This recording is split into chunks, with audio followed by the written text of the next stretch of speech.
Good morning, guys. I wanted to go over adding the wrist to my hand sculpture, which is going to make it easier to work on. So we had left off, we had traced our hand, we were working on kind of carving away those negative spaces, adding on those kind of bony landmarks, so that we can come back and redefine it and give the details, but we've got like the general shape of the hand down, and working directly from our hand as a model. So I'll be adding the wrist. And again, remember, if you have it at this point, just kind of store it on something kind of soft so that it doesn't flatten at this point. But here's an older example that I'm still working on. Haven't gone back and refined yet, but I do have the wrist attached, which makes it actually stand up on the table on its own really nicely. And then you can also create your own armature if you need to. I can provide that for you if you need a piece of wood and a nail. I can even hammer it in there for you, but it's simply a nail hammered into a board. And I just stuck and you can see the holes in the bottom of the hand sculpture here. Stuck it on that wood, on that nail for the armature so that I can kind of work around it. I can even spin it if I need to, but it's held sturdy so I can work on it while it's standing up rather than flat on the table. Just makes it a little easier. And then once the clay stiffens up pretty good, you can pull it off the armature and even just work on it. It'll stand on its own on the table. So let's get started on attaching the wrist to the hand. So I've got, like I said, the sculpture that we had worked on the other day. I am going to start by cutting off a big chunk for the wrist. So here is my block of clay. You guys should all have about the same amount of clay. These are all the scraps that I had kind of pulled off the other day when we were working. You can use a knife to kind of dig off the extra stuff. Or if you have the wire tool, you can do that too. Just kind of clean that edge up a little bit.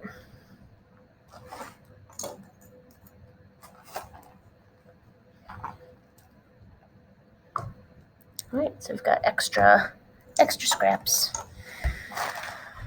All right, so we're just gonna cut off a chunk for the wrist. Again, kind of keep in mind how thick your wrist is. For someone with a small hand, I have a relatively thick wrist, so I'm kind of thinking about that as I cut it. So kind of thinking about, like, when we cut the slab for the hand, we thought about the thickness of the hand and the thickness of the slab we were cutting. So I'm trying to cut this slab with my wrist in mind, how thick it should be. And again, it's still really plastic clay, so we can always add back to it, form it as we need to. All right, so I don't need a piece this tall. The one that I went with is about half for the other hand, and that worked pretty good. I don't want it to become too tippy, too top heavy at this point. I'm just trying to give myself something to kind of work off of, some sort of structure to kind of hold it while I'm working on it. So again, I'm looking at my wrist, how thick it is, keeping that in mind, and trying to give it that shape. And when I add the wrist to the hand, that's when I'll start thinking about, like, that bony landmark, how it's going to attach the hand. You know, the shape of this kind of bumps out here. There's almost like these two indentations here. But right now I'm just getting, like we did with the hand right off the bat, we're just getting a general shape to get it started, and then we'll refine it as we go along. So I'm just trying to make sure you can see where that clay kind of separated there when I wedged it and through the slab on top of the other slab. It didn't quite connect, so I'm just trying to make sure I'm trying to get through some air bubbles, any cracks that might form.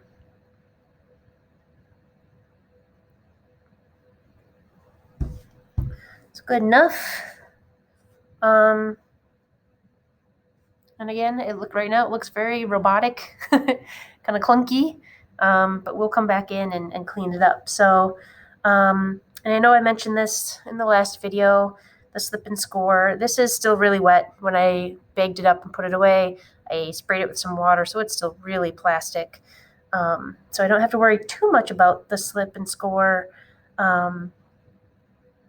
I will just score it a little bit with my needle tool, which you guys should all have one of those. If you don't have one of those, you can use a butter knife, would work fine to just kind of break up that surface a little bit. And do the same on your hand where they're going to connect. And again, if you're having it like, kind of out or in, thinking about that when you attach it. But really, we can attach it and still adjust it after the fact. Just trying to think ahead a little bit, have somewhat of a plan in your head, what you want it to be. So I got my cup of water. I've got my brush. I'm just going to add a little bit of water. Normally, I would have you guys use slip. You can make your own slip, which is essentially just adding some clay to your water, letting it sit like overnight and kind of become a paste, essentially. It kind of works as ceramics. It's like a clay glue. So what I did was I'm pushing this hand down onto that wrist, trying to make sure that it attaches really well and there's not a whole lot of air bubble in between. I'm going to come here and attach that clay here. Another thing you can do too, if you're worried about it being weak in that joint, is you can take a clay coil. So just kind of roll a coil in your hand and kind of press that in there as well, just to give it that little extra strength in that joint where you're attaching it. Go a little thinner with my coil here. So if you can see that, I'm just going to press that in there and then just kind of blend it in. And again, this does not look realistic at this point. I would have to build up, carve away some of the wrist, but then also build up that part of my thumb, that kind of muscle right here, and that kind of padding here. But again, at this point, just getting it attached, getting the general shape. It doesn't have to look good at this point. We're just getting it started.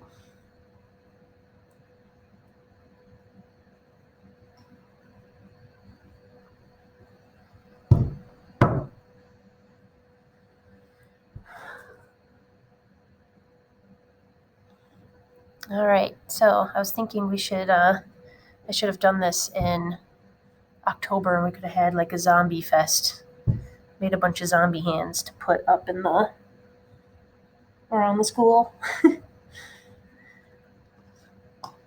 All right, so at this point, I could work on it just like this. So if you like, if this works for you, great. If you want to use an armature, I can set it on that nail now, and then I can just move the board around instead of having to grab the hand every time. So this is a point where you might want to start thinking about, if you did some research on some hand gestures or hand sculptures, like if you wanted it to be holding something, thinking about like how are we going to be posing the fingers, if there's going to be something kind of intertwining between the fingers, start thinking about that, because now we're going to start to kind of really redefine everything and add details, looking at our hand. So at this point, I'm going to kind of let you guys work, but I'll keep adding to this. Again, looking at this here, and then looking at my hand, you can definitely tell I need to add some structure to the back of the hand here because this is very concave, and there's actually I need another hand. This is very rounded and convex. So I have to come back in here and kind of add that to here. Right now the knuckles are very defined, but this is kind of lost in the sculpture, so I have to come back in. So looking at those details, double checking thickness, making sure that it looks accurate as much as possible. And I also need to kind of like redefine the shape of my fingers. Yet they still look very much traced and squared off. This one is a little bit more to the point where I can come in and kind of clean up some edges. Looks a little bit more close to my actual hand. I have very, I don't know, big knuckles, I guess. That's where you start to look at your hands and go, huh, that's different than I thought. But yeah, so if I'm looking at this one is definitely, it's got more of that convex point there. I've added the bony structure of the wrist, which is like here. And I've started to come in here and kind of draw in the pad of the hand. And that's where I'm going to come in and add some more padding here. I would say this one is definitely closer to being finished, or at least closer to cleaning up the surface. How clean you want your sculpture to be is up to you. If you like kind of this more rough, stylized style of carving, go for it. Like that's definitely a style if that's what you want. If you want something more realistic, you can let this become like slowly over time become more leather hard, and the harder it becomes, the easier it is to add those details. But at this point, when it's really, so this one's pretty leather hard, this one's very plastic at this point. So here I want to redefine the shape, make sure I get all the major pieces in. And then the piece that is leather hard is when I can start to really come in and clean up, add details into the knuckles, really start to carve away. So if I carve away here, the leather hard piece, you can see whatever I carve away. Let's see, where do I need to carve? I need to carve away like in between here. If I carve away now that it's less plastic, it will be much more defined. It won't be as, it's like you can see where I carved, versus where if I came in and did that with the more plastic clay, it's less clean. It wants to kind of burr up, is what like they call it, burrs. Like if you carve into clay and it kind of pushes that clay back up. This is a much harder surface to carve away, so you get a much cleaner cut and you get a more defined edge when you're cutting into the leather hard, which is kind of nice. Because like they mentioned in the video, you're looking for planes, right? You don't want them to look like round sausages on your hand. And what I'm referring to for planes is like any flat surfaces. So like if you look at my fingers, this is a plane, that's a plane, this is a plane, and this is a plane. So like those real defined planes. And when you're in the leather hard stage, it's much easier to define that than the plastic clay. So yeah, just keep, refer to your hand constantly. It's your model. It's what you're looking at for details. Keep going back to it. Don't assume you know what the details look like. What you have in your head might be very different when you look at the details in person. So remember to use your hand as your model. And that is your best reference. Better than photographs, better than anything that's two-dimensional. You've got it right here, so use it.